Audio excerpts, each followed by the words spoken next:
జనరల్గా నేను A workout work out అని చెప్పాను అంటిల్ అన్లెస్ చాలా వర్స్ట్ ఉంటాయి తప్ప. రీసెంట్ నా వీడియోస్లో కూడా చెప్పిన 95% ఆఫ్ వర్కౌట్స్ ఆర్ బెస్ట్, 5% ఉంటాయి మరీ వర్స్ట్ ఉంటాయి. దాంట్లో ఒకటే ఈ ఆర్నాల్డ్ ప్రెస్.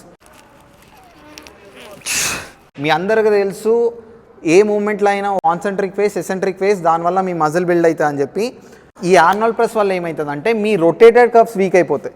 ఇప్పుడు మనం మజిల్ బిల్డ్ చేసేది కానీ మన జాయింట్స్ని స్ట్రాంగ్ చేసేది ఎందుకు, ఒక సర్టన్ ఏజ్ వచ్చిన తర్వాత అది మనకు హెల్ప్ అవుతుంది, ఆ ఏజ్లో కూడా స్ట్రాంగ్ ఉండడానికి. కానీ ఇప్పుడే మనం ఇట్లాంటి మూమెంట్ చేసేసి మన రొటేటెడ్ కర్వ్స్, మన జాయింట్స్ని వీక్ చేసుకోవడం ఎంతవరకు కరెక్ట్ చెప్పండి. నేను ఒకటే అడుగుతాను, ఇప్పుడు ఆర్నాల్డ్ ప్రెస్ చేసే వాళ్ళంతా మనం క్వాడ్స్ని డెవలప్ చేయాలంటే మనం ఏం చేస్తాం, కాన్సెంట్రిక్ ఫేస్, ఎసెంట్రిక్ ఫేస్ చేస్తాం, దానివల్ల మన క్వాడ్స్ డెవలప్ అవుతాయి.